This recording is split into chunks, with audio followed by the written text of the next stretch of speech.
Los que sí somos cumplidos. De nuevo, buenos días para todos. Una cordial bienvenida a esta mesa de discusión a propósito de la democracia y el populismo dentro de las 21ª jornadas de Derecho Constitucional que realiza el Departamento de Derecho Constitucional de la Universidad Externada de Colombia. Entonces, a todos de nuevo una bienvenida. Yo sé que llevamos ya 3 días de bienvenidas, pero pues a, a esta mesa en particular, de nuevo muchas gracias. Es un honor y un privilegio contar con todos los panelistas que nos acompañan el día de hoy, invitados de distintas partes. Y un agradecimiento también a el departamento y pues a la universidad también por permitirnos el debate o la discusión sobre un tema tan importante de tanta actualidad dentro del derecho constitucional contemporáneo como es el fenómeno del populismo frente a la democracia. Nos apoya también la monitora Valentina Zambrano el día de hoy. Gracias también a Valentina y a todos los organizadores, la máquina de trabajo que está detrás de cada mesa y de cada jornada. Y pues, sin más preámbulos, me presento. Mi nombre es Héctor Biesner, docente del Departamento de Derecho Constitucional, y el orden de las intervenciones que tendremos será el siguiente. En primer lugar, el doctor Alan David Rodríguez, luego mi persona, en tercer lugar Carlos Daniel Luque, luego Frank Braña, después Ricardo Alexis y finalmente Andrés Cervantes, con un tiempo de 10 a 12 minutos aproximadamente para que al final podamos tener eh, un, un pequeño diálogo o hacer comentarios respecto de las presentaciones y responder también las preguntas de las personas que amablemente nos acompañan el día de hoy. Entonces, sin más preámbulos, quiero presentar a nuestro primer invitado, que es el doctor Alan David Rodríguez Aristizábal. Él es abogado en la Universidad de Medellín, magíster en estudios políticos de la Universidad Pontificia Bolivariana. En la actualidad se desempeña como director jurídico en la empresa South Pole Colombia y en el campo académico se desempeña como docente de la Universidad Santo Tomás de Medellín en los niveles de pregrado y posgrado en distintos cursos como aspectos políticos, económicos y culturales de América, Europa, África, Asia, contratación internacional y aspectos jurídicos de las organizaciones. Entonces, doctor Alan David, bienvenido y le dejo la palabra. Bueno, muy buenos días para todos. Definitivamente para mí es un honor estar con ustedes, así que saludo a los asistentes, a los demás panelistas y a usted, doctor Biesner, como moderador de este panel. Entonces, sin más preámbulos, comenzaré inmediatamente mi ponencia, titulada La legitimidad en tiempos de crisis y populismo, una mirada desde Carl Schmitt, que con seguridad genera mucho debate.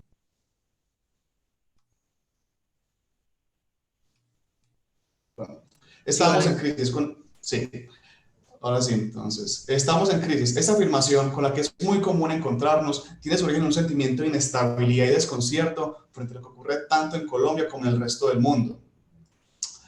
Y que va más allá de ser una crisis de algo en particular, pues pareciera que la crisis abarca una amplia variedad de asuntos como la política, la economía, la desigualdad, la moral, el clima, las relaciones internacionales, los valores tradicionales, la familia, en fin. En todo caso, para un estudioso de la política y el derecho en Occidente es muy probable que se diga que una de sus preocupaciones principales es la crisis del liberalismo y la democracia.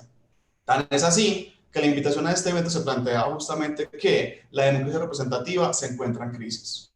Ante esas circunstancias, frente a las cuales movimientos populistas se han abierto paso en el escenario político, la presente ponencia pretende argumentar por qué es necesario replantearse el concepto de legitimidad y cómo, paradójicamente, en este proceso nos pueden servir las ideas de un autor antiliberal como Carl Schmitt. Pero, ¿a qué nos referimos cuando decimos que la democracia liberal está en crisis? En términos generales, se puede decir que esos preceptos están amenazados por fuerzas al interior de las democracias consolidadas, particularmente por los movimientos populistas y por fuerzas externas, es decir, en el plano internacional, como ocurre con China y Rusia, que buscan minar los principios democráticos liberales y fundar así otras formas de organización política.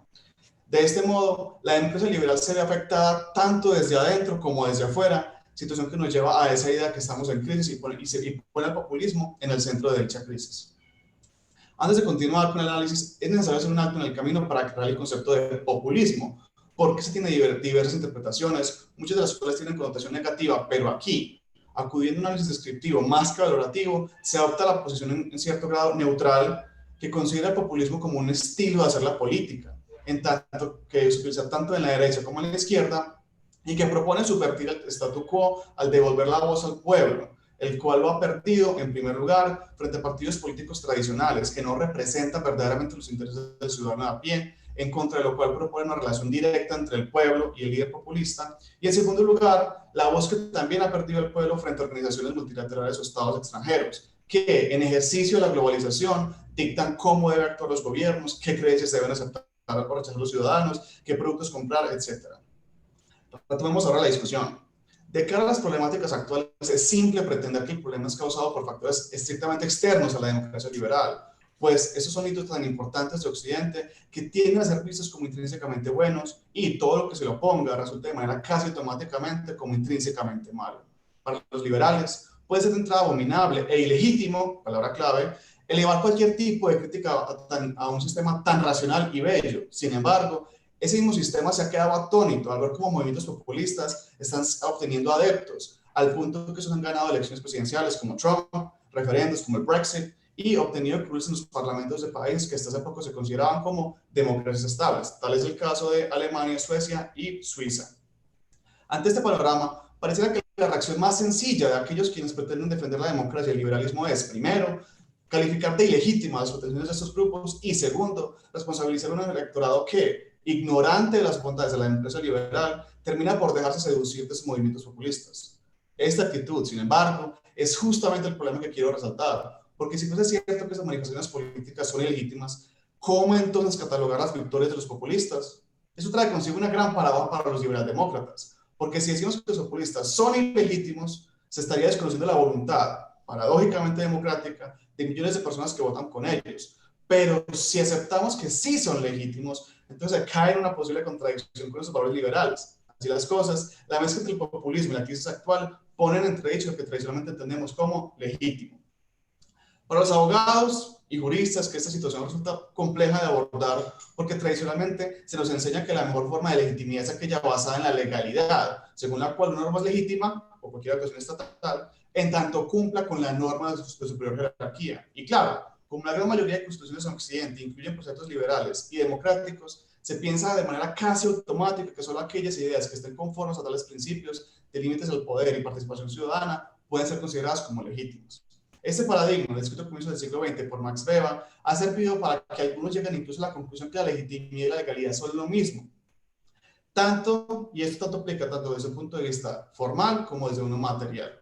Ahora bien, es importante resaltar que este paradigma aún vigente no permite entender cómo es que líderes y partidos populistas han logrado poner a tambalear un sistema que se consideraba casi definitivo, como lo habría planteado Francis Fukuyama en el 92. Y sin embargo, en vez de abrigarse la posibilidad de que esos movimientos puedan representar genuinos clamores de una parte de la población que no se siente identificada o beneficiada con el discurso liberal democrático, muchos se muestran presos a descalificar esos movimientos, descartando su legitimidad, pese a tener participación en los órganos democráticos, negándose a sí mismos la oportunidad de pensar si quizás esos clamores tienen origen en las falencias que el sistema no puede solucionar. Para ello, me permito citar ahora en extenso a Jan Zielonka, profesor de la Universidad de Oxford, quien, al analizar el éxito del populismo, planteó que los populistas no estaban en el poder cuando los mercados financieros colapsaron. Los populistas no estaban en el poder cuando marcharon a otros países sobre la base de pruebas inventadas y luego los dejaron podrirse en las manos de los señores de la guerra locales. Fueron los liberales y no los populistas quienes toleraron la evasión fiscal y la creciente desigualdad. Todo esto ha comprometido los valores liberales y ha convertido el hermoso acuario liberal en una sopa de pescado. Y en lugar de culpar a los votantes por elegir a los rebeldes populistas, los liberales deberían tratar de recuperar su credibilidad. Hasta ahí la cita.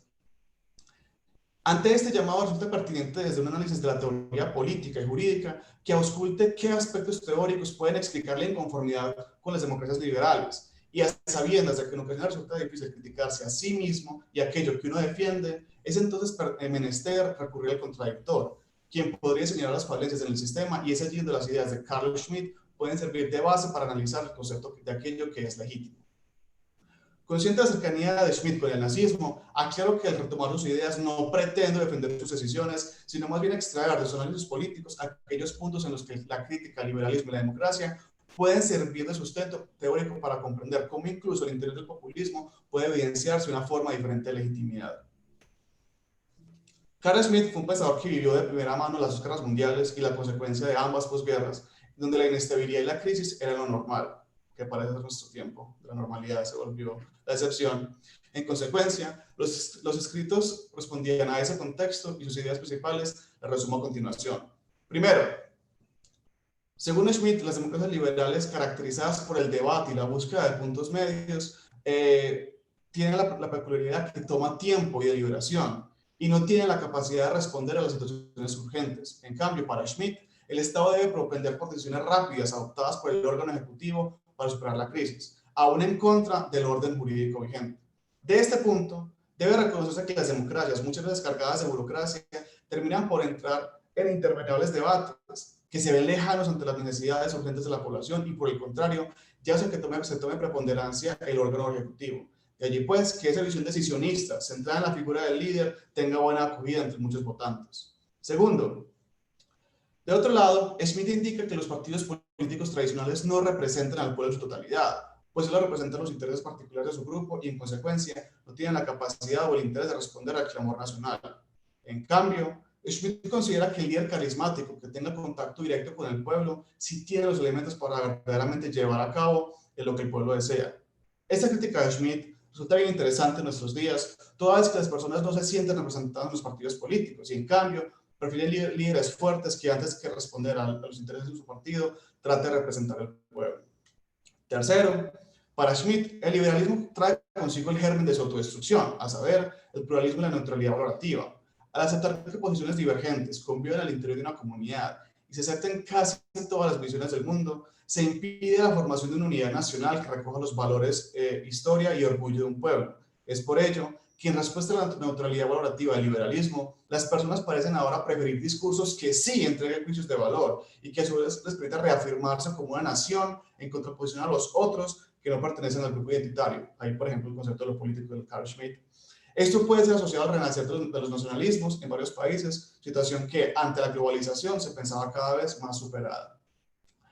Para mí, como liberal, cada uno de los puntos que acabo de mencionar me generan temor, porque precisamente van en contra de los pilares de la democracia liberal. Sin embargo, ello no puede ser motivo para desconocer que las críticas recogen en cierto grado las preocupaciones de muchas personas alrededor del mundo, para quienes, primero, la globalización no ha significado la imposibilidad de competir con empresas extranjeras. Segundo, para quienes el liberalismo ha significado la pérdida de los criterios que antes daban forma a la moral de las poblaciones. Tercero, para quienes la democracia, antes que representar los intereses del pueblo, representa los intereses de los partidos políticos y de los más adinerados. No es pues de extrañar que quienes se ven identificados con los postulados de los movimientos populistas terminen por apoyar esas causas, pues el sistema de la democracia liberal les ha fallado. En ese sentido, antes de castigar con cualquier clase de apelativos a quien vea por movimientos populistas, la actividad académica y política debería llevarnos a replantear aquellos aspectos que deben ajustarse, como es el caso de la legitimidad, toda vez que, por lo menos, aceptando esa legitimidad sea un primer paso para permitir el debate sobre lo que se puede ajustar sin renunciar con ello de manera absoluta a los principios liberales. De lo contrario, correremos el riesgo histórico de insistir empecinadamente en rechazar a una buena parte de la población que elige y vota por los populistas. Quisiera poder dar respuestas específicas y concretas a qué hacer para solucionar la situación actual. Sin embargo, hasta ya no llega esta ponencia. Esta solo pretendía llamar la atención para mirar la crisis actual desde una perspectiva distinta, abierta al análisis de las ideas políticas y así entender los fenómenos que vemos con asombro. Muchas gracias. Muchas gracias, doctor Rodríguez. Muy interesante su presentación, una interpretación, digamos, actual de los principios esbozados por Carl Schmitt y una actualización interesante, pues, y además una cordial bienvenida a todas las personas que se han ido conectando mientras habíamos iniciado la mesa. Un saludo para todos y esperamos que, bueno, quería recordarles que las preguntas, por favor, las dejamos para el final de la ronda de presentaciones. Pues por favor, las pueden anotar o las pueden enviar por el chat que Valentina también nos estará apoyando con este tema o yo mismo.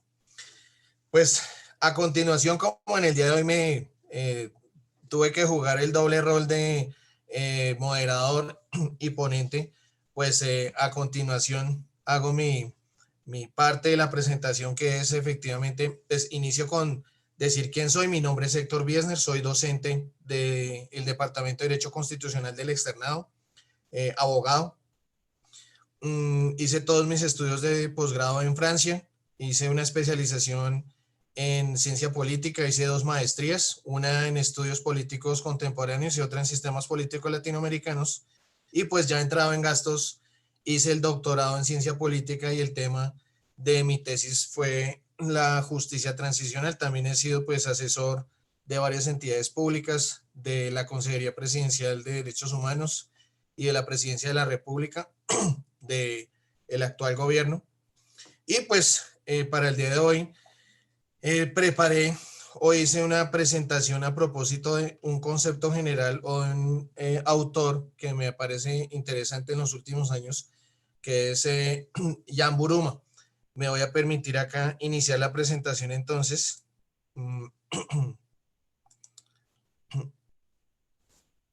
Traté de hacerla lo más claro posible. Ahí me ven, sí. Sí, doctor. Vale, muchísimas gracias. Entonces, pues inicio con la idea de populismo para no reiterar las diversas versiones que tenemos sobre el concepto de populismo. El doctor Rodríguez también acaba de mencionarle. Y me centré especialmente o preparé esta presentación para la ponencia del día de hoy, hablando del trabajo que me ha llamado la atención en estos últimos años de Jan Buruma. Jan Buruma es un profesor de la Universidad de Nueva York, profesor de democracia y derechos humanos, y que en los últimos años ha hecho un trabajo o un estudio, tiene una línea de investigación a propósito del fenómeno del populismo como una nueva representación o una herramienta de trabajo. Buruma nos plantea entonces una pregunta fundamental, y es el populismo entendido como una herramienta política, como un instrumento y no como un fin en sí mismo, sino como un instrumento del cual han hecho utilidad las nuevas extremas políticas, hablando de la gama o el espectro político que nosotros podemos tener, y el populismo entendido como esta herramienta que utilizan ahora los partidos políticos de extrema, ya sea de un extremo o del otro, pero sobre todo Buruma se centra en el estudio que hace del fenómeno que se está presentando, o el resurgimiento del fenómeno en Europa y los Estados Unidos. Entonces, Buruma, y me parece interesante trabajar o hacer la exposición del día de hoy para brindar un contexto general, no solo para los invitados, sino para todos los asistentes a la mesa del día de hoy. Y hablamos entonces de algunas causas o puntos en común que han permitido el desarrollo de este fenómeno entendido como un instrumento o una herramienta de los partidos de extrema. Y nos habla entonces de la globalización, la tecnología, la desindustrialización, las instituciones multinacionales y el gobierno de las élites liberales. Algunos puntos que de nuevo también tocó o acaba de mencionar el doctor Rodríguez. Y pues la globalización y la tecnología entendiendo como esa circulación de información rápida, esa posibilidad entonces de comunicación muy rápida, y que ha generado, digamos, como ese desentendimiento, esa fractura entre el ciudadano y los partidos políticos. La desindustrialización también como un fenómeno relacionado con este intercambio de bienes y servicios de manera internacional, pero que de alguna manera ha perjudicado también a algunas empresas de carácter nacional. Y llegamos entonces como la cuarta de las instituciones multinacionales, y sobre todo hablamos nosotros del caso de la Unión Europea, como esa figura supranacional, utilizando también este concepto, y que pues ha hecho que se pierdan o digamos, se consideren como una manera de distanciamiento entre los gobiernos nacionales y los ciudadanos. Y finalmente el gobierno de las élites liberales este concepto que también se ha desarrollado entre estos últimos 10 a 15 años, en donde decimos que las personas normalmente que llegan al gobierno son ajenas a las situaciones de sus representados, ya sea por una condición socioeconómica más favorable, y lo que varios autores norteamericanos expertos en democracia, varios de los autores que yo sigo, han denominado como los frat boys, y son estos muchachos salidos de estas fraternidades en las que no tienen ningún complejo en cuanto a educación, riqueza, privilegio, y son estos precisamente los que finalmente terminan o en las grandes empresas o en los gobiernos, y que son completamente ajenos o desconocen, incluso sin tener una mala intención, desconocen completamente las necesidades de los representados o de la ciudadanía. Entonces, esto planteado como causas generales, repito, es una presentación que me tomé el atrevimiento de hacer hoy para un autor que me llama mucho la atención, que sigo también desde hace algunos años y que me ha permitido abordar el tema del populismo o ese resurgimiento de la idea del populismo que se conoció en los años 20 y 30 del siglo XX, y pues que ahora vuelve con fuerza como una de los grandes fenómenos como lo mencionaba anteriormente el doctor Rodríguez, como una de las consecuencias de la crisis de la democracia representativa que vivimos actualmente. Entonces, la pregunta aquí es, ¿el populismo entendido como herramienta, como instrumento para hacer política? Pues efectivamente este populismo, entendemos que hay dos clases de populismo claramente entendidos: un populismo de corte revolucionario y un populismo de corte autoritario. Buruma nos explica que en Europa y en Estados Unidos, pues el que ha tomado fuerza es este populismo de corte autoritario, en el que la promesa es la recuperación de la gobernabilidad o la recuperación de los intereses nacionales por parte de estos partidos o de estos líderes carismáticos, para utilizar términos de Weber, en donde efectivamente nosotros encontramos causas comunes como son la pérdida de la riqueza debido a los fenómenos que les acabo de mencionar, la pérdida de los empleos, y aquí un elemento muy interesante que plantean varios autores, y es la baja educación o la baja formación académica como causa y consecuencia. Encontramos el tema de la educación en los dos lados en los dos lados de la ecuación como causa y consecuencia, y grandes fenómenos que se están presentando o que se analizan actualmente, como los fenómenos del este de Alemania y el movimiento obrero, que ha perdido muchísimos trabajos por la desindustrialización o la deslocalización de las industrias alemanas, el movimiento minero tradicionalmente conservador y nacionalista, y el medio oeste norteamericano, pues este fenómeno también representado en la elección del actual presidente norteamericano. Y decimos entonces que acá encontramos también como un perfil en estos fenómenos, un perfil común, que es en el análisis de estos casos que les estoy presentando, es pues efectivamente es población blanca de mediana edad, y acá de nuevo como causa y consecuencia, lo que les digo, en los dos lados de la ecuación está la baja formación académica. Entonces, aquí hago una presentación de, en los términos que nos presentan este autor, que les digo me llama mucho la atención y que sigo desde hace algún tiempo, como en la presencia de los países considerados ricos y educados, en donde han tomado fuerza estos movimientos populistas de corte autoritario, generalmente de partidos de extrema derecha, y hablamos entonces en la presencia de esto en los países ricos y educados de este análisis. Con acá, sin mencionarlos a todos, pero con algunos puntos importantes en la que nosotros decimos que para varios analistas de temas de democracia, teoría del Estado y derechos, se dice que es muy posible que de aquí al año 2050 alguno de los países industrializados de Europa tenga un gobierno de extrema derecha. Y estaríamos hablando del regreso exactamente un siglo después de gobiernos de extrema derecha en Europa que fue pues efectivamente como el caldo de cultivo lo que permitió, digamos, la realización de la Segunda Guerra Mundial, obviamente con condiciones y coyunturas diferentes, pero decimos que es muy posible que de aquí al año 2050, con ejemplos claros como la elección francesa en la última oportunidad, la elección presidencial, en donde pasan a la segunda vuelta un partido de centro liberal, que era Emmanuel Macron, y el de extrema derecha, que era representado por Marine Le Pen.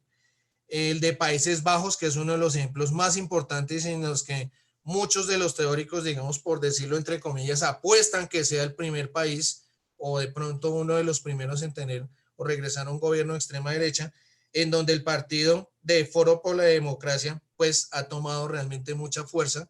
En las últimas elecciones ocuparon el 20% de los escaños parlamentarios.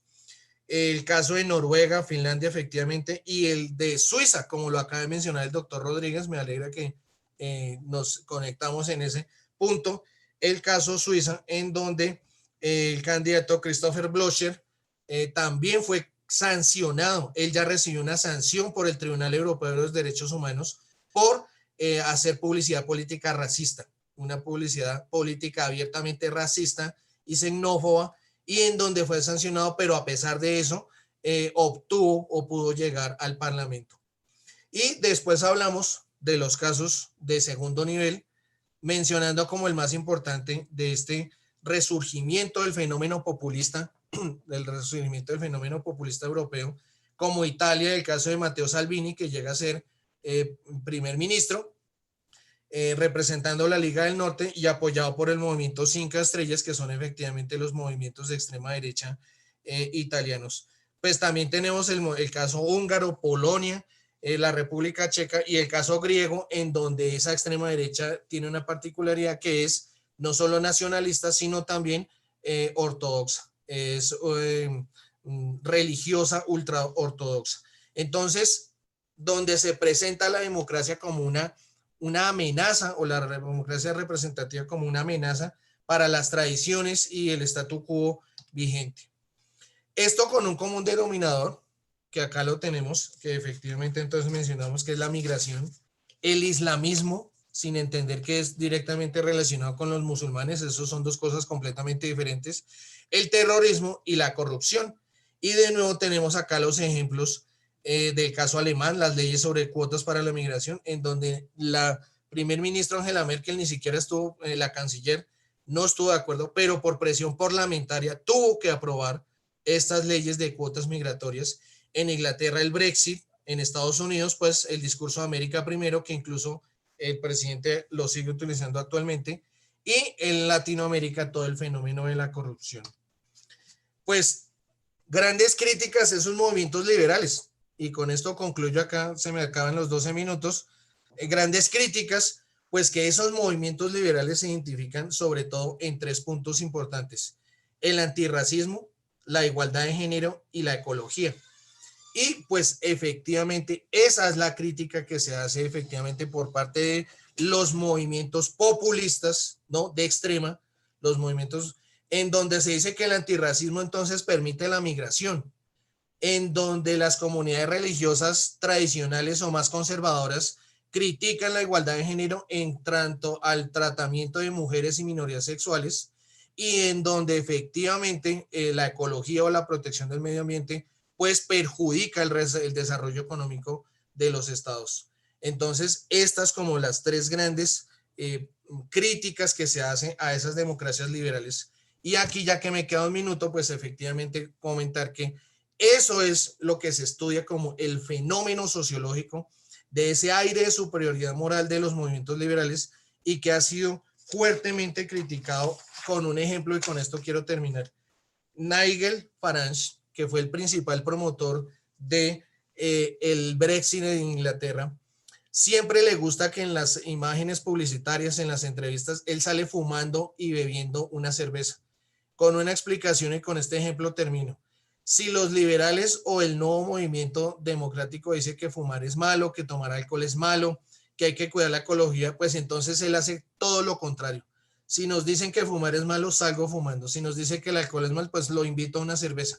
Y si nos dicen entonces que la ecología rechazan abiertamente el cambio climático, como por ejemplo el presidente norteamericano Donald Trump.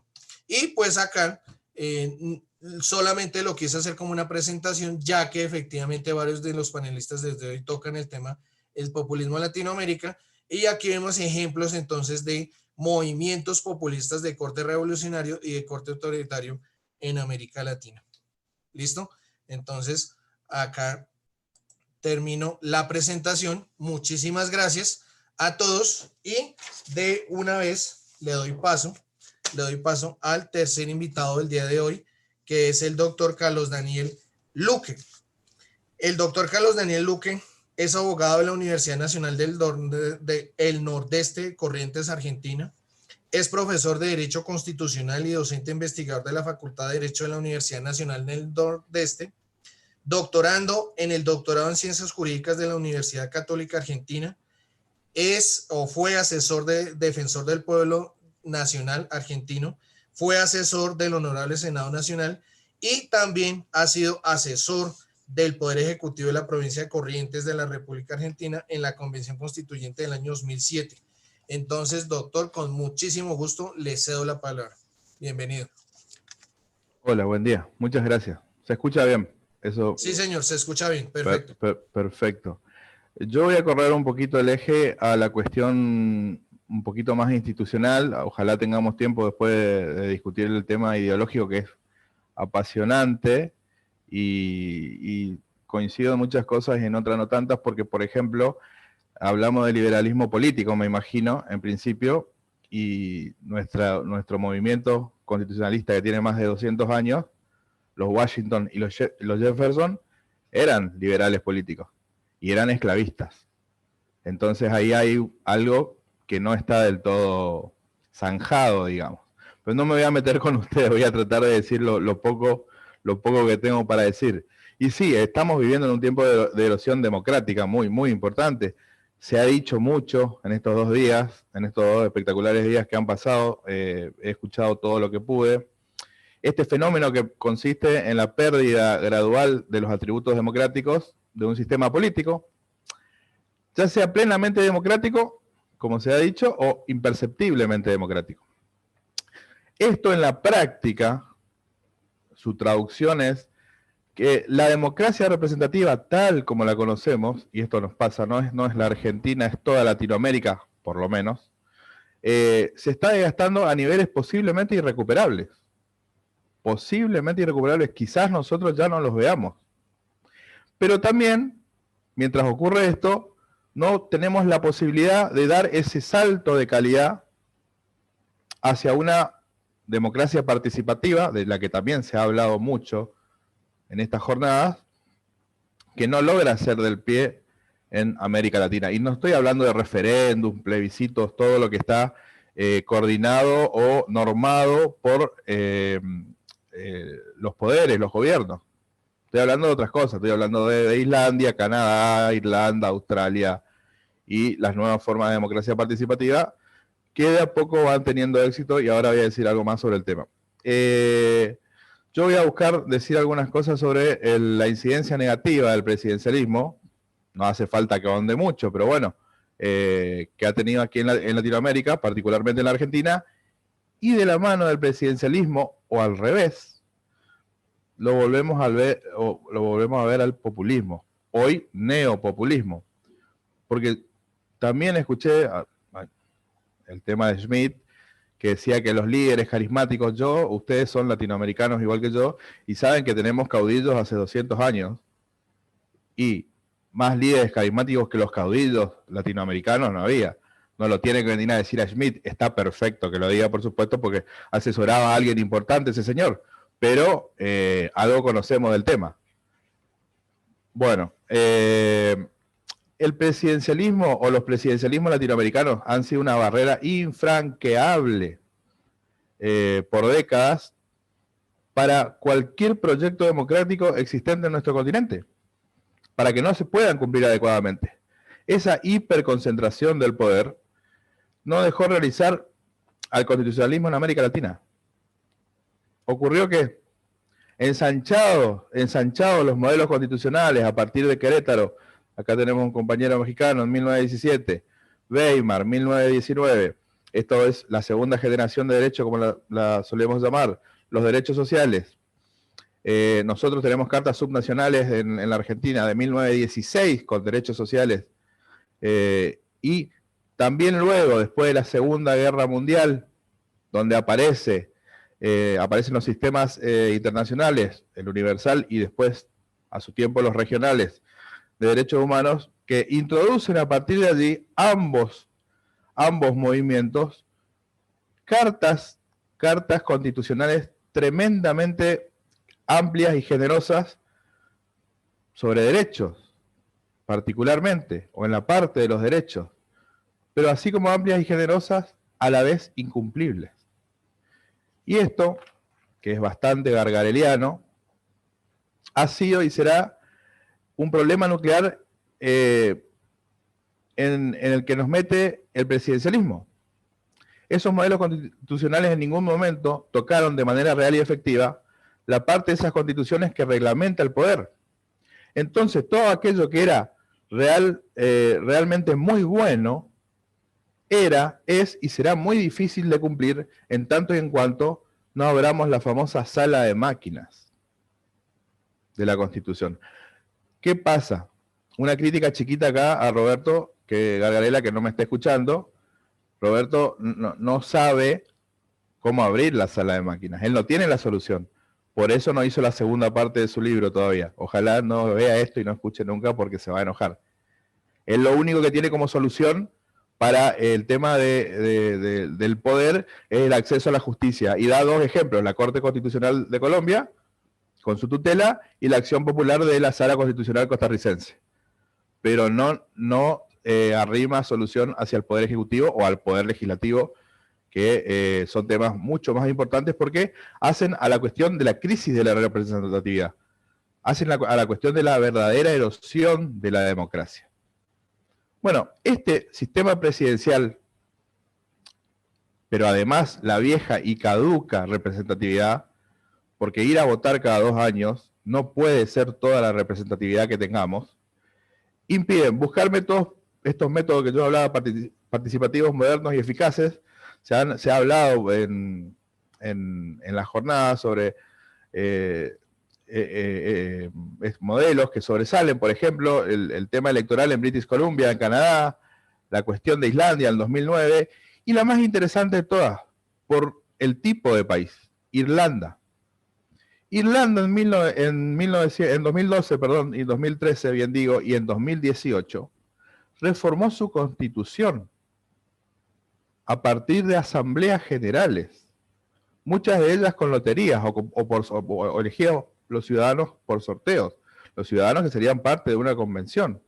O sea, por afuera del gobierno. Y esto termina con referéndum con altísimo porcentaje afirmativo, entre el 60 y el 60 y el 70%, perdón, de la población votando afirmativamente sobre 2 cuestiones que se introdujeron en la Constitución irlandesa: el matrimonio del mismo sexo y el aborto legal, que hoy tienen rango constitucional en Irlanda.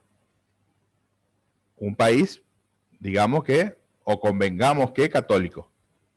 Esto tiene otra explicación, el tema del catolicismo tiene otra explicación, por supuesto, no es que es realmente católica Irlanda y nunca pasó nada con el catolicismo. Pero bueno, no me quiero extender ahí. Normalmente en nuestros países,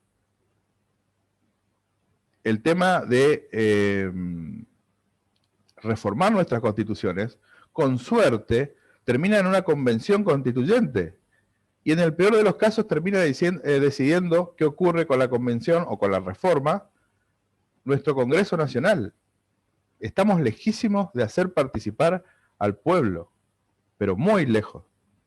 Y todo esto tiene que ver con ese devenir presidencialista, pero ya populista desde antes y ahora el neopopulismo, porque apareció de nuevo el tema y hay que estudiarlo. Y han sido motores de crisis tremendos para la democracia representativa o de posibles e incipientes democracias participativas latinoamericanas.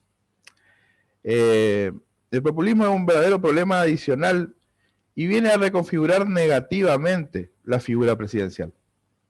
Por ejemplo, el populismo, se ha dicho acá, pero tiene un grave problema con todo lo que sea pluralidad. Pluralidad cultural, religiosa, estilo de vida, porque eso daña la cohesión social. Pero esa cohesión social es la buscada naturaleza indivisa del populismo, y no del populismo, sino del pueblo populista. El corazón y la esencia más profunda del populismo es el pueblo. ¿Pero qué pueblo? El pueblo populista. Todo lo que no adhiera al pueblo populista es enemigo del populismo. El populismo previo y conceptualmente, ustedes saben que está en el extremo contrario de todo lo que conocemos como democracia representativa, y mucho más aún de lo que podría ser algún modo de democracia participativa, donde la pluralidad es esencial para su existencia. Y acá un punto importante: el liderazgo fuerte le resuelve al populismo el dilema de la institucionalización. ¿Por qué? Porque estos mantienen una permanente enemistad con las instituciones, los líderes de las democracias representativas que son populistas. Pero a su vez necesitan jugar ese juego institucional porque necesitan acceder al poder y mucho más mantenerse en el poder. Entonces, son populistas y, para ser suaves, digamos, no son tontos. Juegan el juego que les conviene.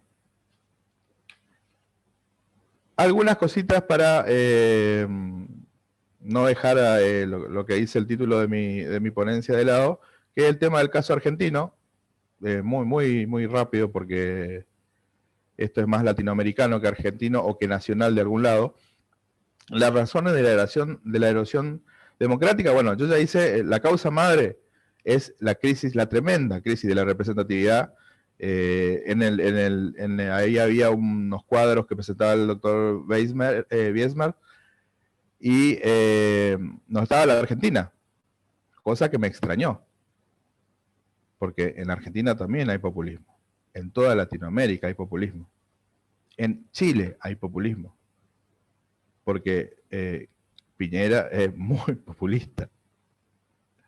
Hay que entrar en razón que son esas decisiones que agradan a todos, pero en realidad no ayudan a nadie, que son las expresiones más claras del populismo.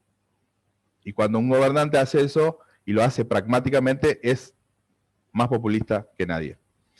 En el caso argentino, del Poder Ejecutivo Nacional, bueno, se ha convertido directamente en el legislador primario del país. El Congreso, bien gracias, funciona, está sesionando, pero hoy el presidente, desde hace 7 meses, que tenemos la cuarentena más larga del mundo, eso sépanlo, tenemos más de 7 meses de cuarentena, estamos sextos en el nivel de contagios de todo el mundo, pero el presidente es nuestro legislador primario. Y esto, lamentablemente, para los países que son federales, como México, como Brasil, se decanta en algo muy grave. Tenemos legislador primario nacional, tenemos legislador primario subnacional, o sea, los gobernadores hacen de sus provincias sus feudos y legislan sin que las legislaturas provinciales o estatales le pongan ningún tipo de coto, y tenemos un legislador terciario, que son los intendentes municipales, los alcaldes, que legislan sin ningún tipo de barrera por parte de sus consejos comunales. Y la cosa está cada vez más grave porque toda la norma que se está creando, por supuesto, está muy lejos de ser constitucional.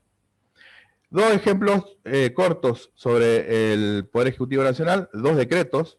Uno de necesidad de urgencia, que declara los servicios de Internet, los servicios públicos de Internet y telefonía como servicios públicos indispensables.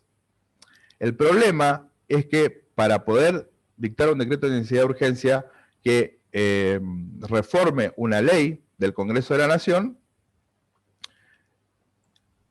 el presidente le quedan 2 minutos, doctor. Sí, termino.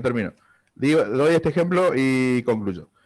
El presidente está prohibido expresamente que, si el Congreso está en sesiones, el presidente pueda modificar una ley por decreto de necesidad de urgencia. Es una cuestión muy básica. es muy brutal la corrosión que tiene, o la erosión que tiene nuestra democracia representativa. Hoy realmente estamos todos mirando a Chile, muy atentos, porque puede ser un punto de partida importante. No voy a hablar del Poder Legislativo, porque no tengo tiempo, pero directamente no funciona el Poder Legislativo en la República Argentina. Se burla permanentemente el reglamento, se aprueban dictámenes que no fueron aprobados en la comisión. Hay situaciones que son realmente inaceptables. La erosión democrática es fulminante. Concluyo con un párrafo más, que obviamente no hay ningún sistema mágico ni solución mágica, no hay que confundirse, sobre todo con los discursos que hay de un extremo y del otro, pero hay que comenzar por algún lugar. Y yo creo que simplemente si comenzamos a modificar las estructuras de poder, de a poco, en algún momento se puede llegar a encontrar una solución. Por otra parte, si no hacemos eso y seguimos discutiendo ideologías, y la solución se va a seguir escapando a medida que nosotros creemos que nos vamos acercando. Muchas gracias. Muchísimas gracias, doctor Luque. Muy valiosas sus apreciaciones. Empiezo diciendo que incluso comparto su comentario a propósito de las propuestas del doctor Gargarella, pero pues efectivamente tendremos espacios para poder discutir sobre el tema, y también muy interesante la visión que usted propone a propósito de ese populismo latinoamericano y argentino. A continuación, nuestro quinto invitado del día de hoy, nuestro cuarto invitado del día de hoy, que es el doctor Fran Carlos Braña Fernández. El doctor Braña es licenciado en Derecho, abogado de los tribunales y juzgados penales y civiles, máster en Administración de Empresas, mención Dirección, cuenta con un diplomado en Gerencia de Negocios Internacionales y un diplomado en Derecho Administrativo. Se encuentra actualmente en una especialización de Derechos Humanos y Políticas Públicas, y cursa también actualmente para ser perito criminalista de la Barra Nacional de Criminólogos y Criminalistas en la delegación de Tlaxcala, México. Ha sido ganador, que es muy importante, fue ganador del concurso cultural Hungría Latinoamericana 2018, y el libro que incluso tuve la oportunidad de conocer, Refranes, significados mucho más que simples palabras e intérpretes, también del 2018. Entonces, bienvenido también, doctor Braña, le dejo la palabra. Muchas gracias. Voy, con el permiso de ustedes, a compartir pantalla en este momento.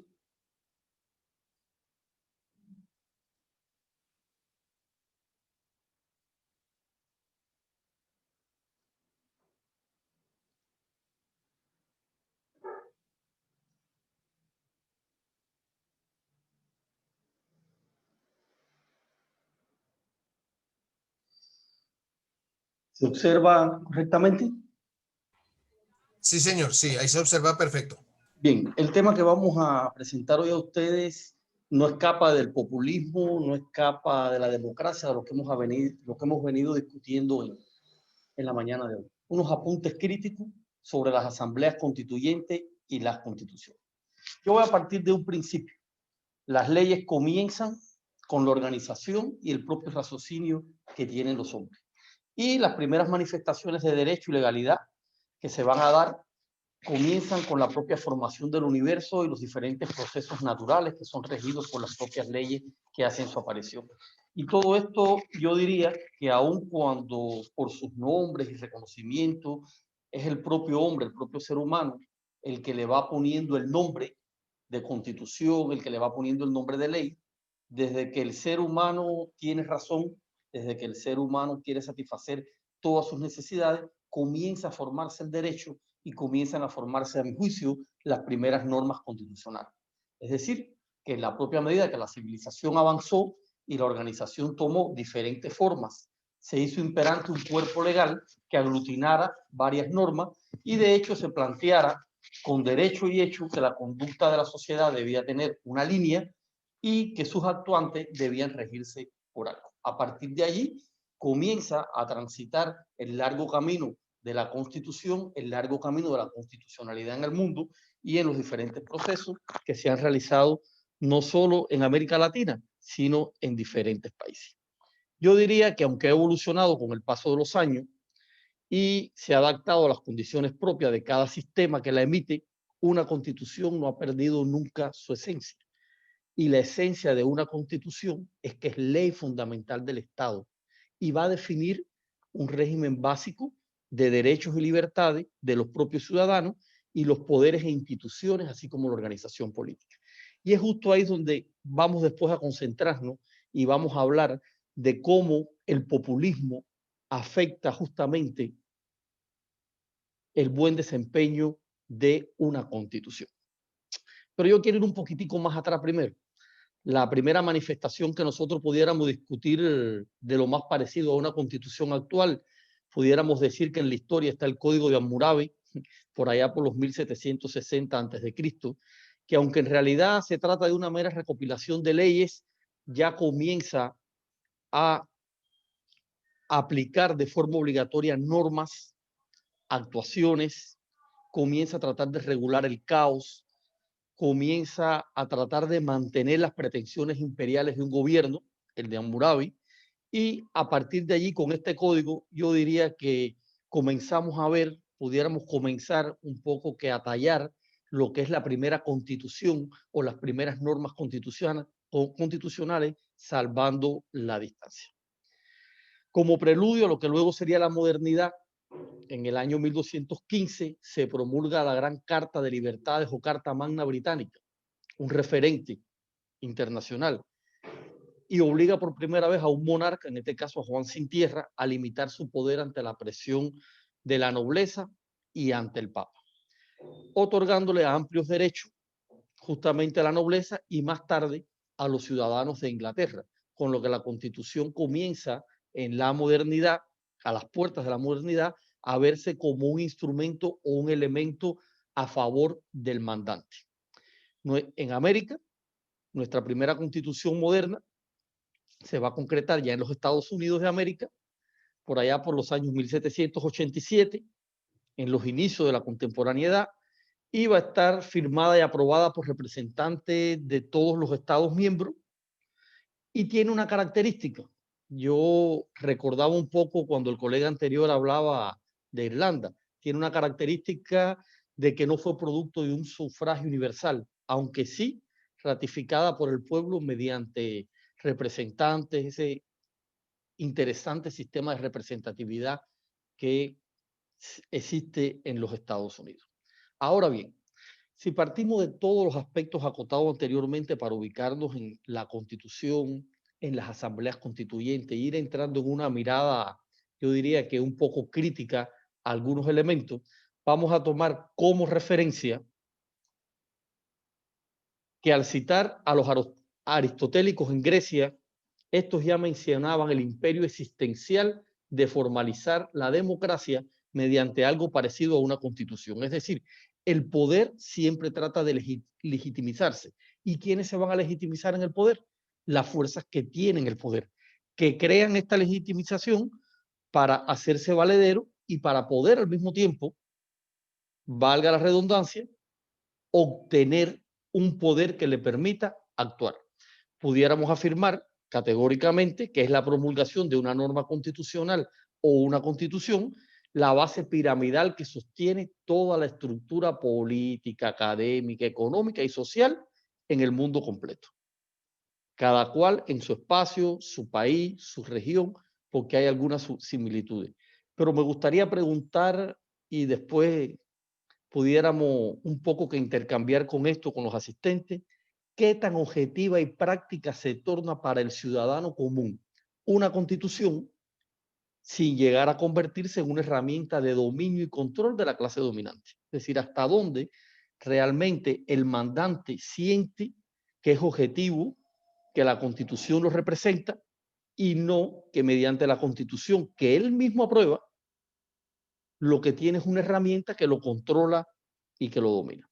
Pudiéramos hablar de diferentes constitucionalistas, e incluso si unimos criterios de historiadores, de sociólogos, que han enmarcado diferentes clasificaciones, unos coinciden, otros no coinciden, nos habla de diferentes cuerpos constitucionales en la historia, escritos, no escritos, las califican en rígidas, flexibles, pétreas, incluso en formales y en materiales.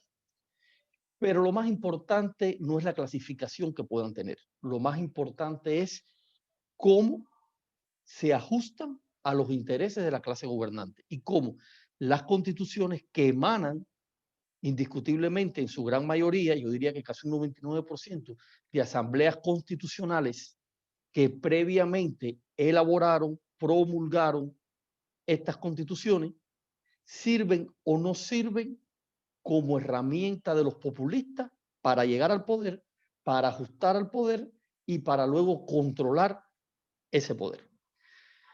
Si nosotros partimos de las asambleas constituyentes como órganos generadores de orden institucional, como mecanismo democrático y participativo, que previamente va a estar indiscutiblemente plasmado en la Constitución Política del Estado, y no hay contrariedad, una emana de la otra y viceversa. No puede haber una constitución si no hay una constituyente, y si la propia constitución no tiene inmerso en sí, en su cuerpo, la posibilidad de una constituyente, pues no habrá constituyente, y eso frena un poco que puede existir una nueva constitución.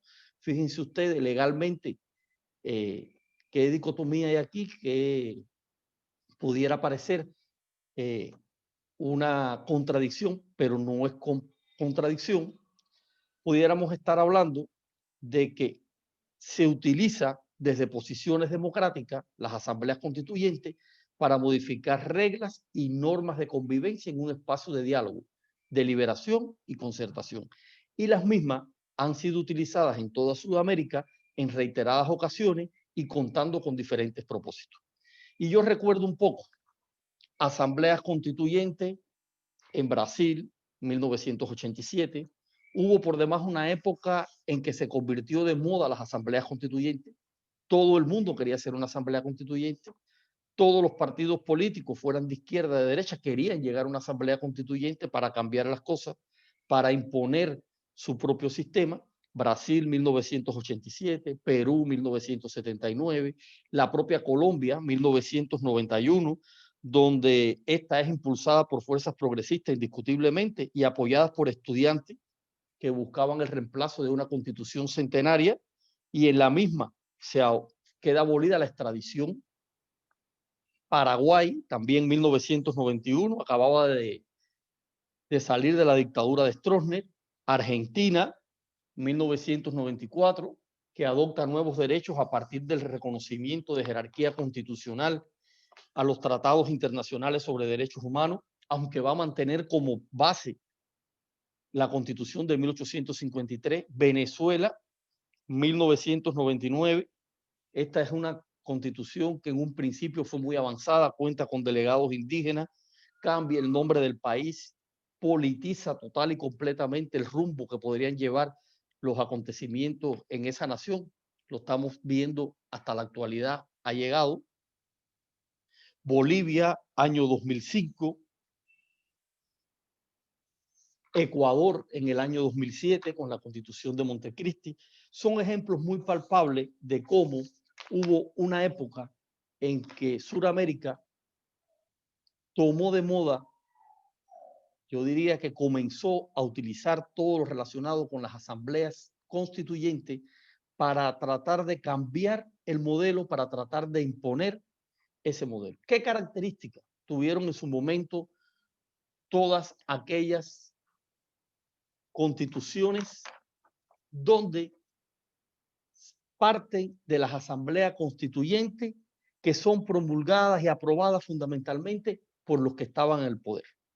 Bueno, se realizan luego de años de desgastes de tendencias ideológicas. Los delegados que integran la misma casi siempre van a responder a las autoridades convocantes. Eso es un problema de democracia como tal. El carácter y tendencia de la Constitución va a llevar el sello del gobierno que realiza la convocatoria y por ende va a agrupar la mayor cantidad de delegados. Las fuerzas de la derecha o más conservadoras como tendencia política van a preferir mantener la tradición consuetudinaria y actuar mediante decretos y enmiendas para agregar o quitar, porque el mundo tiene que irse actualizando. Sin embargo, la izquierda y el sector más populista, y cuando hablo de un sector populista no me estoy refiriendo solo a una tendencia política de izquierda ni derecha, sino me estoy refiriendo al populismo, justamente como esa necesidad de mantenerse en el poder va a estar detrás de todo este proceso constituyente. Cuentan con una gran carga histórica cultural que le va a servir de pilares, y justamente al promulgar las constituciones, paradójicamente, no se van a plasmar en ellas todos los alcances deseados por las fuerzas que la patrocinan, lo que luego va a traer problemas en el sistema, como son los casos de reelección indefinida que hemos vivido, las contradicciones, los diferentes debates en Ecuador, en Bolivia, en la propia Venezuela, donde se hicieron asamblea constituyente con tendencia de izquierda populista.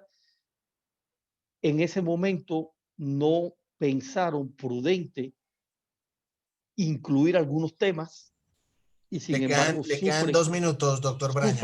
sufren ahora esta característica. Entonces, si vamos a analizar todo lo relacionado con la jurisprudencia, la política y la sociedad, podemos definir a las asambleas constituyentes como un proceso participativo. Y yo quisiera terminar, cuando hablo de asamblea constituyente, con una idea. El populismo que está detrás de las asambleas constituyentes, el populismo, las constituciones emanadas de estas asambleas tienen aspectos negativos. Y este populismo es un peligro para la democracia y la constitucionalidad, como mismo lo es la figura del líder carismático, porque impone, porque trata indiscutiblemente de imponer un sistema arraigado a sus necesidades, pero a las necesidades de mantenerse en el poder. Y el populismo, como tendencia política, nos va a llevar a nosotros a buscar la idea de que se están defendiendo los intereses del pueblo, de que se están defendiendo las aspiraciones del pueblo, pero detrás de esa cortina lo que se está defendiendo, lo que se está hablando es justamente el interés de su organización política. Solo quiero terminar con una idea de Patrick Henry, que habla que la Constitución no es un instrumento para que el gobierno controle al pueblo, es un instrumento para que el pueblo controle al gobierno, para que no venga a dominar nuestras vidas e intereses. Y justamente esto es lo que no está sucediendo en la actualidad con esa tendencia. Todo el mundo a la expectativa de Chile, todo el mundo a la expectativa de lo que pueda pasar en otros países donde algunas fuerzas populistas tratan de mantener el control, de regresar al control mediante asambleas constituyentes. Muchas gracias. Muchas gracias, doctor Braña.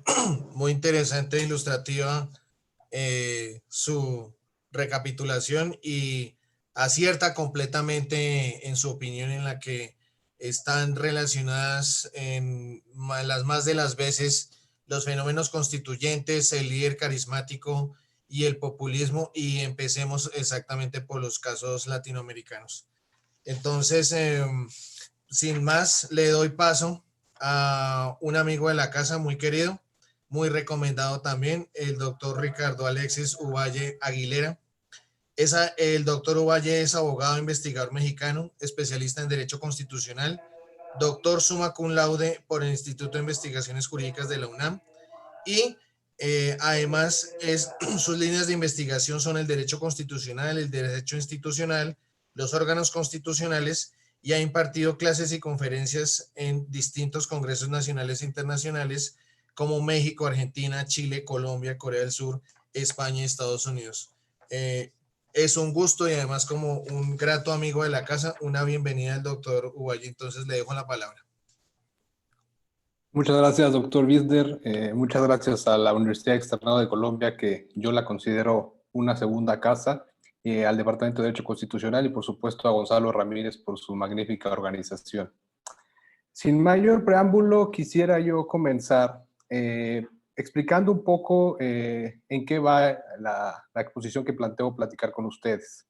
El título habla de una regresión democrática partiendo de la dictadura perfecta mexicana, y cómo estamos ahorita viviendo ciertos matices, ciertos rasgos de populismo que bien han expuesto los colegas que me antecedieron. En el contexto mexicano podemos hablar de 3 grandes fases, que sería México a partir de 1929 al 2000, lo que se acuñó como la dictadura perfecta, la transición a la democracia, que sería del año 2000 al 2018, y la regresión democrática, que es a partir de 2018 con el gobierno actual. En este sentido, me gustaría exponer algunos elementos factuales del populismo y cómo su ejercicio en México empieza a arrojar ciertos rasgos que deben ser considerados como riesgos de gobiernos populistas. ¿A qué me refiero con esto? Muchas veces, y en particular en América Latina, lo que comienza como un populismo democrático, si me permite la expresión, es decir, el que llega al poder por medio del voto popular, transita a un populismo autoritario que se puede después, y ha sucedido en América Latina, como una dictadura, ya sea civil o militar. En este sentido, el populismo debe ser identificado como un patrón de gobierno que está afincado en una amplia retórica liberal. Es decir, incluso llega a ser una retórica democrática que disfraza o encubre la vigencia de un liderazgo de masas, que se apoya siempre en el concepto abstracto del pueblo. Es decir, cuando el gobernante, el populista, dice yo represento al pueblo, yo soy la voz del pueblo, como bien se ha dicho aquí, ¿a qué pueblo me estoy refiriendo? ¿De qué pueblo estoy hablando? Se ejerce en momentos en que las sociedades centran su esperanza en un liderazgo, permítanme la expresión, inmaculado, que atribuye las causas de las injusticias actuales al pasado inmediato y sobre esa base crea expectativas de igualdad, envueltas en la idea de que otras minorías se olvidaron de ese pueblo. Entonces, el gobernante actual que propone, yo voy a salvar a ese pueblo que los gobiernos que me antecedieron se olvidaron. Es un ejercicio del gobierno que se basa en un gasto público focalizado en las personas excluidas. En el contexto latinoamericano, particularmente en personas que tienen los medios carentes indispensables para vivir, y son ellos quienes reciben los mayores apoyos, a cambio, por supuesto, de que estos apoyos después se traduzcan en el voto en las urnas. Cuestionan también los populistas la ideología precedente en que su visión es la causante de las injusticias sociales, económicas y políticas. Es decir, establecen una relación de que hay un pueblo bueno y que hay unas élites que los han despojado de esta riqueza social, los han condenado a la marginación y casi olvidado.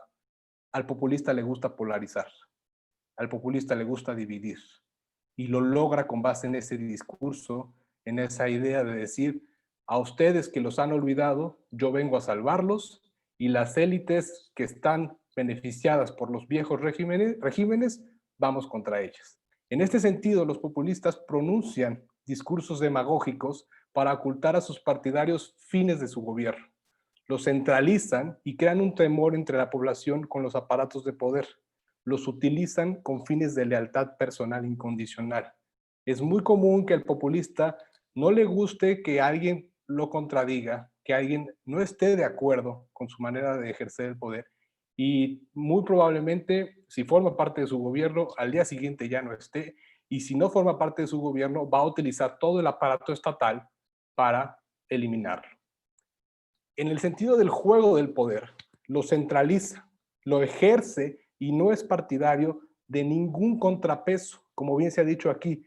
En ese ejercicio de que no le gusta la pluralidad, es capaz de destruir todo lo que no considera parte de su línea o su concepción del ejercicio del poder.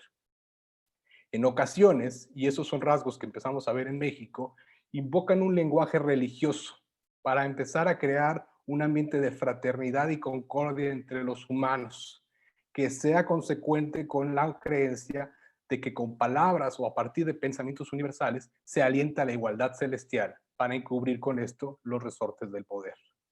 También son partidarios del poder burocrático del Estado para intervenir en la sociedad y en la economía. No son partidarios de que el mercado realice sus tareas. En ocasiones los califican como negocios de clase, injustos y ambiciosos, para reivindicar que la economía sea más estatal, no economía de mercado. También son reactivos a la democracia. No les gusta la competencia, sino el corporativismo que limita y centraliza el poder. Tienen más una visión de súbditos que deben obedecer y no de ciudadanos que soliciten transparencia y rendición de cuentas, con información, reflexivos que los cuestionen en su ejercicio del poder.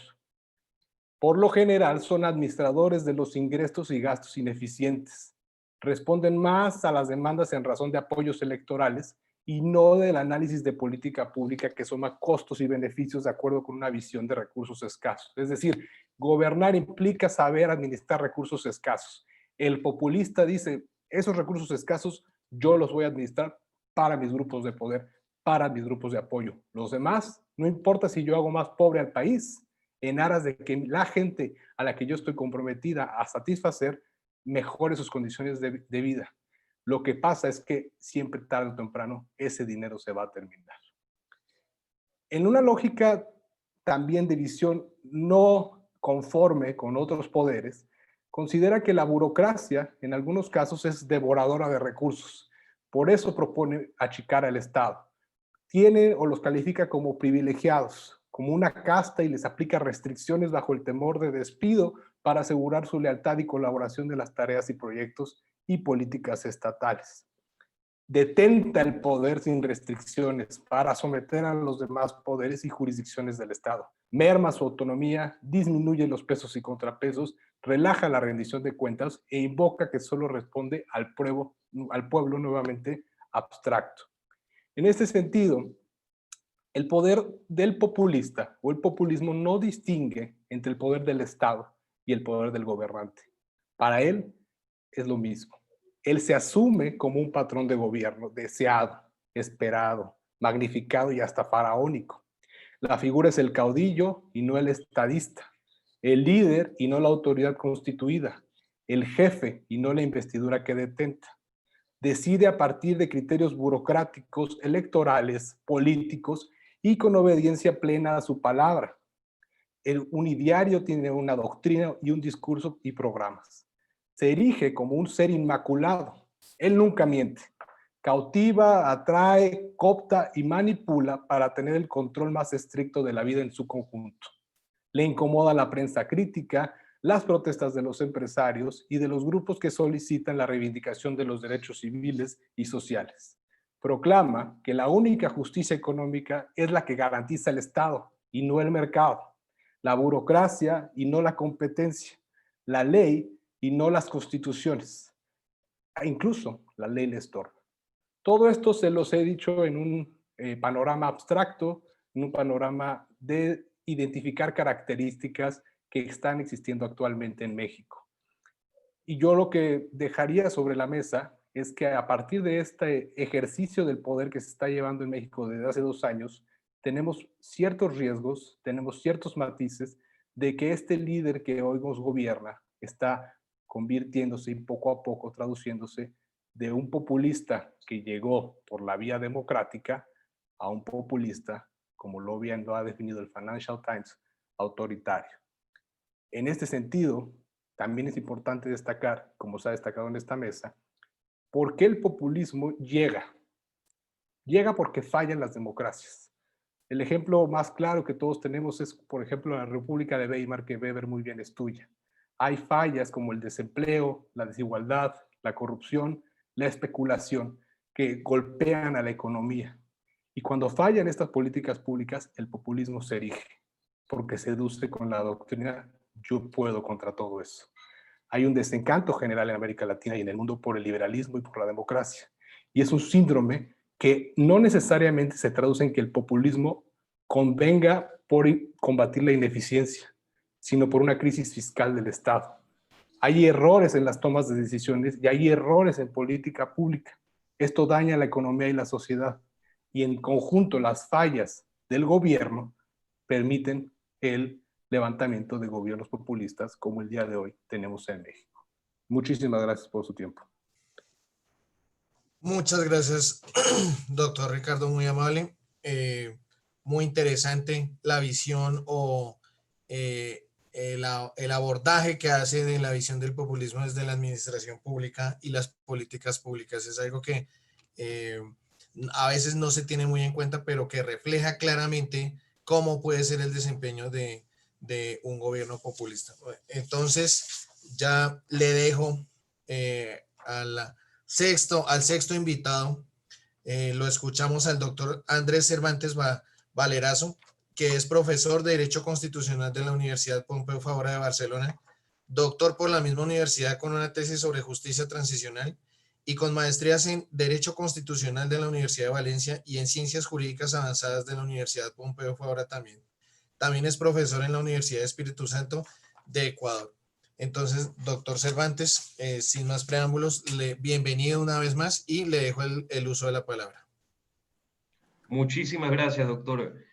En primer lugar, saludarlos a todos, decirles que para mí es un inmenso placer estar en estas jornadas que organiza la Universidad Externado. Un cordial saludo, por supuesto, para el moderador, pero también para la doctora Magdalena Correa, Gonzalo y también Jorge Roa, por supuesto. Grandes amigos que siempre nos acogen en Colombia.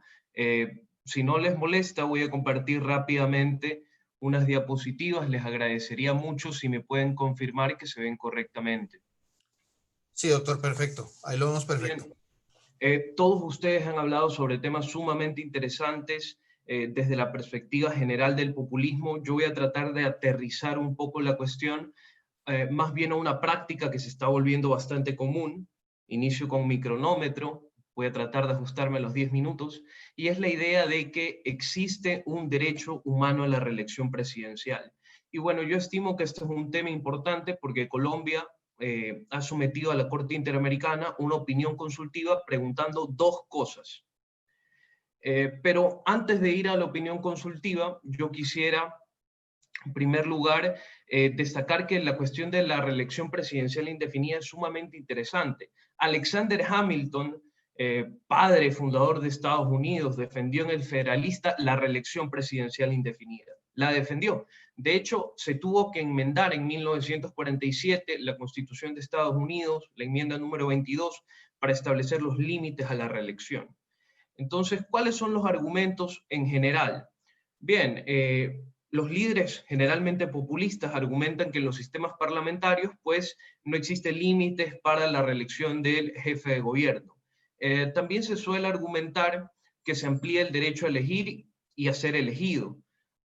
Además que en los sistemas presidencialistas existe una reelección indefinida para legisladores y alcaldes, y donde yo creo que está la cuestión más importante es que América Latina siempre se debate entre dos posturas: o un presidente muy fuerte para tener gobernabilidad, y además que cada presidente llega con ánimos refundadores de la patria, por decirlo así, o bien una democracia liberal muy frágil en términos de gobernabilidad.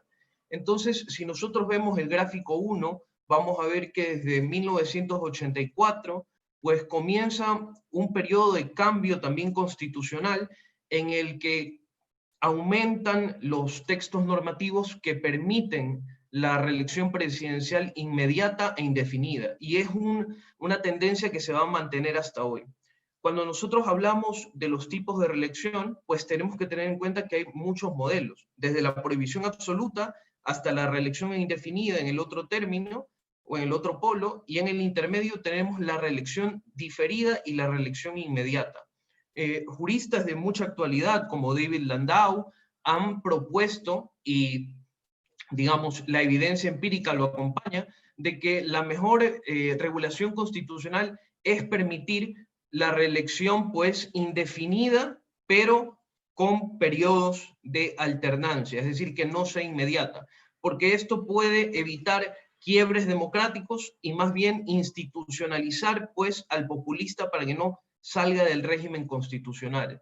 Y claro, si nosotros nos ponemos a ver en el gráfico 4 cuál es el desempeño institucional de los países de América Latina que operan con reelección presidencial indefinida, pues vamos a ver que los índices de corrupción, los índices de Estado de Derecho, los índices de seguridad jurídica y los índices de efectividad del gobierno, pues son mucho menores a aquellos gobiernos o aquellos estados en los que la reelección presidencial indefinida se encuentra prohibida. Básicamente, pues, por una cuestión de acceso a la información y de efectivos pesos y contrapesos. Entonces, existe evidencia empírica sobre la inconveniencia de este tipo de modelo. Cuando nosotros vemos el panorama constitucional general de América Latina, nosotros tenemos que tener en cuenta que al menos 16 estados del sistema interamericano tienen alguna limitación sobre la reelección presidencial. De hecho, como vamos a ver, los países que han implementado la reelección presidencial indefinida, como Honduras, como Bolivia, Nicaragua y Venezuela, lo han hecho o bien por medio de tribunales constitucionales, haciendo un uso abusivo de la justicia constitucional, o bien reformando la Constitución que inicialmente la prohibía. El gran Giovanni Sartori decía que las constituciones son obras de ingeniería, una especie de plan maestro. En ese sentido, la tesis que yo defiendo es que permitir en una constitución la reelección indefinida no viola la Convención Americana de Derechos Humanos y, digamos, no contraría ninguna norma de derecho internacional al día de hoy. Pero lo que sí está mal, lo que sí está prohibido es reformar una constitución que fue diseñada en toda su parte orgánica y en toda su parte dogmática para un modelo de pesos y contrapesos basado en que los términos presidenciales estaban limitados. Básicamente me acojo a la doctrina de la sustitución de la Constitución que ha desarrollado la Corte Constitucional Colombiana y que ustedes conocen mejor que yo. Es decir, cambiar las reglas del juego a mitad de curso, pues básicamente desdibuja todo el panorama actual de la Constitución. Entonces, vean ustedes que las constituciones latinoamericanas, a pesar del comentario de que la sala de máquinas pues, es muy vieja, hace más de 200 años, vean ustedes cómo no es propio de nuestros sistemas tener la reelección presidencial indefinida, sino que pues, se produce por o cambios constitucionales o por jurisprudencia constitucional. Como les decía, la opinión consultiva de Colombia a la Corte Interamericana tiene dos preguntas. ¿La reelección indefinida presidencial es un derecho humano? Y segundo, ¿el Estado que establece la reelección indefinida presidencial viola sus obligaciones en derechos humanos? La primera, la respuesta va a ser muy clara y determinante. No. La segunda, yo pienso que no está prohibido por el derecho internacional, pero que la Constitución lo tiene que establecer de antemano. Hay un modelo que establece la Constitución de Japón de 1947 que dice que si se reforma la Constitución para establecer un término o alargar el término del Ejecutivo, el presidente que está en el cargo no se puede beneficiar de esa disposición. Yo no creo que ese modelo sea el correcto. Yo creo que la única forma de implementar la reelección presidencial indefinida sin sustituir una constitución con un modelo distinto, pues sería con una asamblea constituyente. Y creo que el Estado que haga este tipo de constitución tiene que adquirir unas obligaciones especiales de refuerzo democrático. ¿Cuál es el problema de la opinión consultiva que ha presentado Colombia? No voy a mencionar todos los aspectos de la jurisprudencia sobre opiniones consultivas del Tribunal Interamericano, pero me centro en un solo punto. No tienen que encubrir las solicitudes de opiniones consultivas, pues el pronunciamiento prematuro sobre un asunto que eventualmente puede llegar a la jurisdicción contenciosa de la Corte. No deben cubrir un caso contencioso. ¿Cuál es el problema? El caso de Daniel Ortega en Nicaragua, pues en 2009 la Sala Constitucional de la Corte Suprema declara inaplicable la Constitución y a raíz de esto, en diciembre del 2018, también un candidato que se siente afectado acude a la CIDH y la CIDH emite un informe de admisibilidad. Es decir, hay posibilidades de que el caso de Nicaragua, que es justamente el de materia de la opinión consultiva, llegue. Entonces, esto podría plantear un inconveniente para que la Corte Interamericana se pronuncie de acuerdo a la propia limitación que establecía en su jurisprudencia. Pero claro, en algunos casos, y yo creo que esto lo merece, la Corte podría alejarse fundamentadamente de ese precedente. Por otro lado, el caso de Álvaro Uribe es sumamente interesante. De 2009, ustedes colegas colombianos lo conocen mejor que yo, pero lo interesante de la experiencia colombiana es que se trata de la única experiencia en la región en la que un tribunal constitucional ha limitado la reelección presidencial con la tesis de la sustitución, que como les digo, yo la suscribo plenamente. Tenemos más casos, el caso de Juan Orlando Hernández en Honduras, 2015, de nuevo apelando a la Sala Constitucional para declarar inaplicable la Constitución. El caso de Rafael Correa, pues, es distinto porque intentó y lo logró enmendar con una mayoría muy fuerte que tenía en el Congreso en aquel momento, enmendar la Constitución para permitir la reelección indefinida. Pero luego, en 2018, se hizo otra enmienda a la Constitución, pues dando marcha atrás. Esto nos muestra que los líderes populistas pueden hacer uso de varios métodos: acudir a las cortes o acudir al pueblo. Esto fue también le quedan 2 minutos, doctor Cervantes. Muchísimas gracias. Esto fue también lo que pasó con el caso de Evo Morales en Bolivia, que finalmente tuvo que también acudir a la justicia constitucional. Yo me detengo simplemente resaltando la idea del informe de la Comisión de Venecia y el caso Yatama versus Nicaragua. El artículo 23 de la Convención Americana es problemático, es muy amplio, al decir que los derechos solo se pueden restringir en materia política por sentencia penal y por otras causas que no vienen al caso mencionar ahora, pero el caso Yatama ya nos dice que la restricción a los derechos también puede ser por motivos de orden público, entre los que está mantener el orden republicano. Entonces, simplemente llamar la atención de que se está haciendo un abuso generalizado del control de convencionalidad difuso, la idea de anular o inaplicar la propia Constitución Nacional para fines protervos en nombre de la Convención Americana. Y creo que pues, es un problema que tenemos que tomarnos en serio y repensarlo. No es, digamos, ninguna sorpresa que todos estos países puntúen muy mal en los rankings de World Justice Project y The Rule of Law. Muchas gracias. Muchísimas gracias, doctor Cervantes.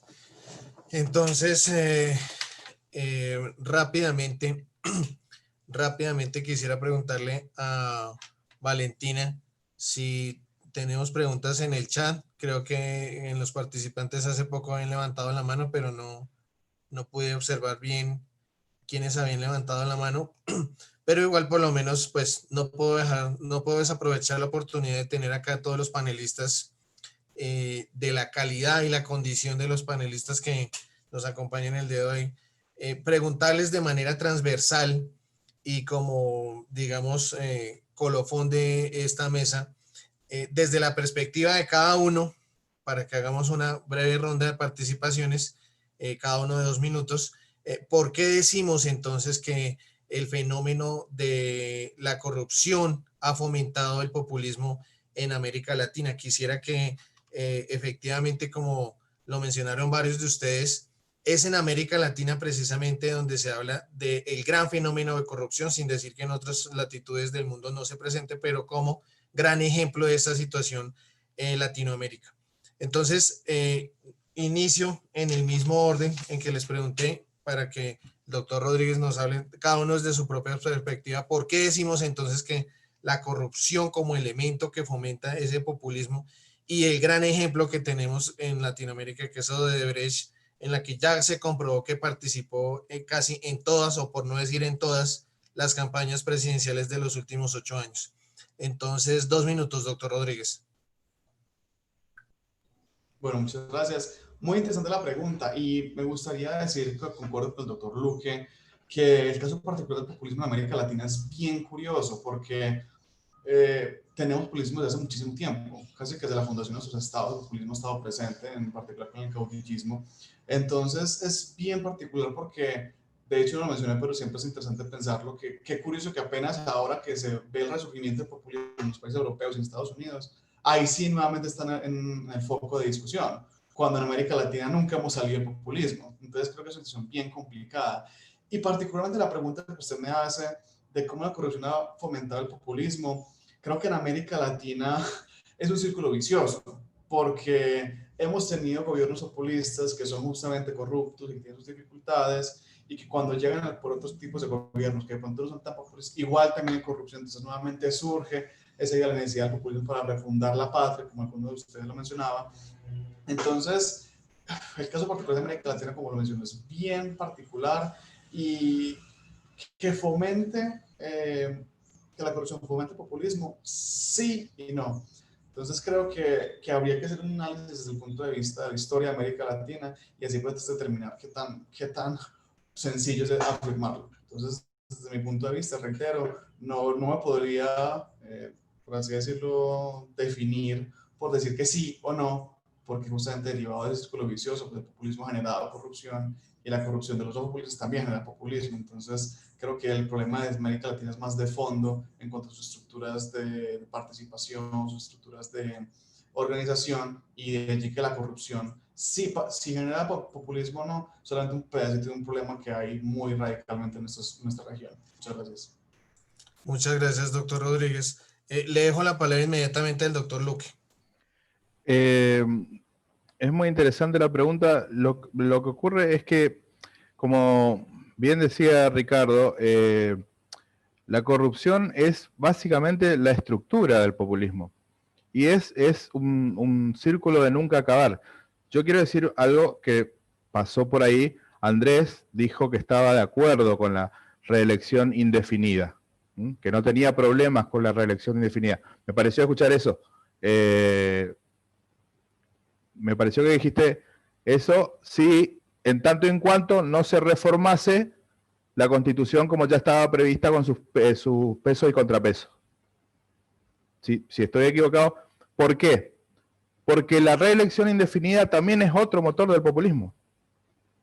Pero ¿desde dónde? Desde Hamilton, desde Bolívar, desde Juan Bautista Alberdi, todos propulsores de los presidencialismos indefinidos.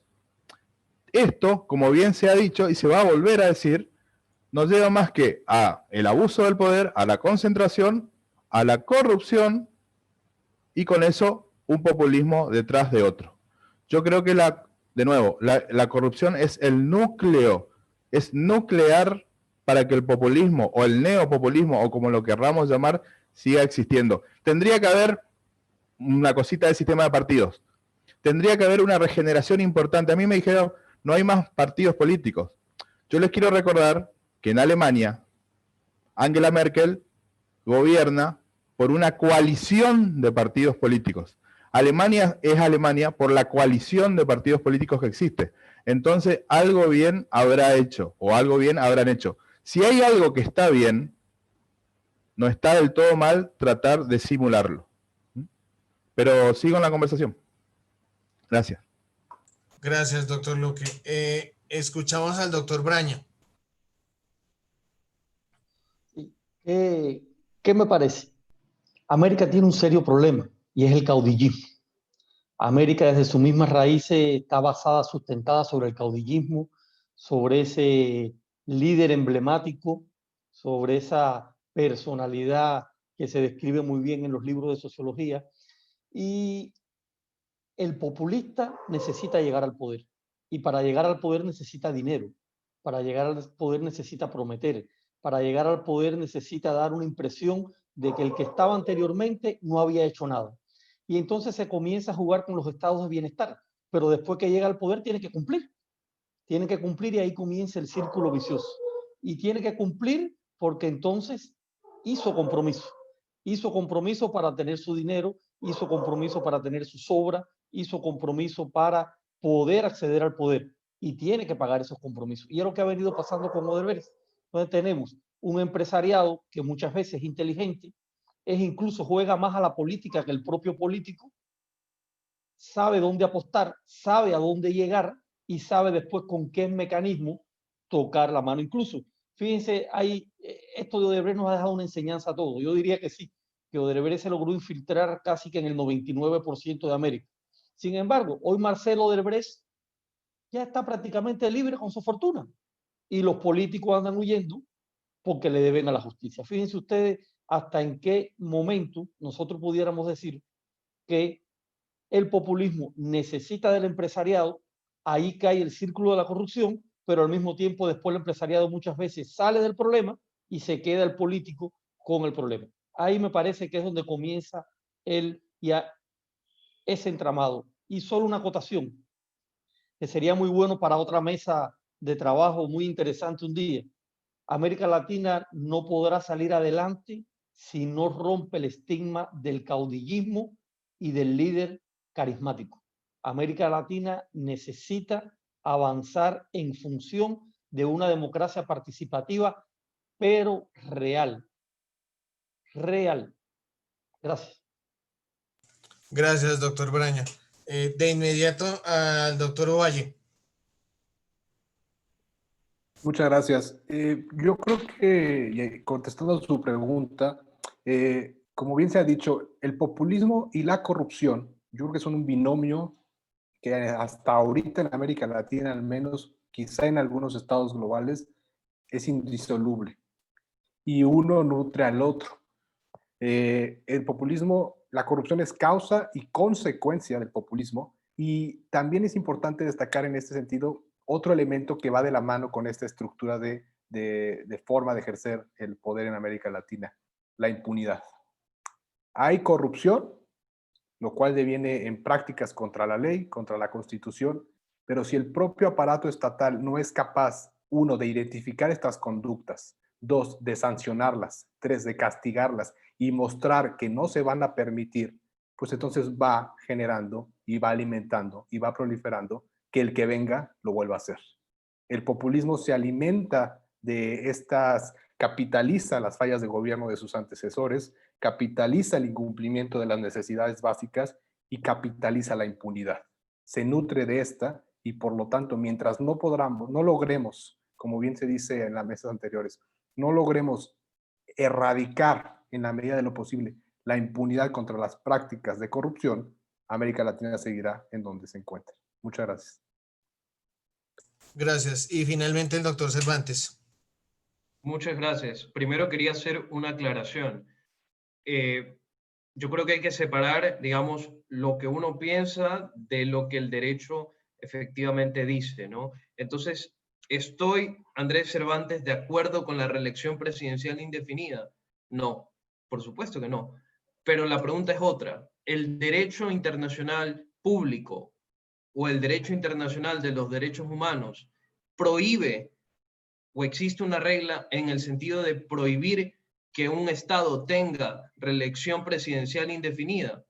No, esa es la cuestión. Entonces, desde mi punto de vista, la única salvaguardia jurídica que podríamos tener es al menos prohibir las enmiendas, las reformas que sustituyan un sistema o el plan de la parte orgánica pensada para un presidente con términos limitados. Y que en todo caso, si no existe una prohibición en el derecho internacional y un Estado va a adoptar un sistema de reelección presidencial indefinida, asegurar que se haga pues una nueva constitución completa que pues contenga refuerzos especiales para contener a ese presidente que va a tener unos poderes muy acentuados.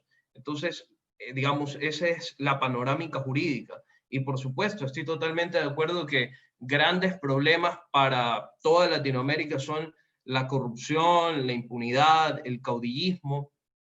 Lo que no estoy completamente seguro es si le estamos, digamos, pegando todos estos males que creo que son sociológicos, sociales, profundamente arraigados a nuestra cultura, lamentablemente, a la etiqueta del populismo, porque siento que es algo que hemos compartido desde mucho antes.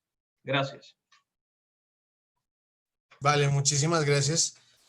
Entonces, para finalizar, porque ya me están jalando las orejas por el tema del tiempo, aunque entendemos que el tema del populismo, y lo digo desde mi propia perspectiva, podría dar para muchas mesas y mucho tiempo más.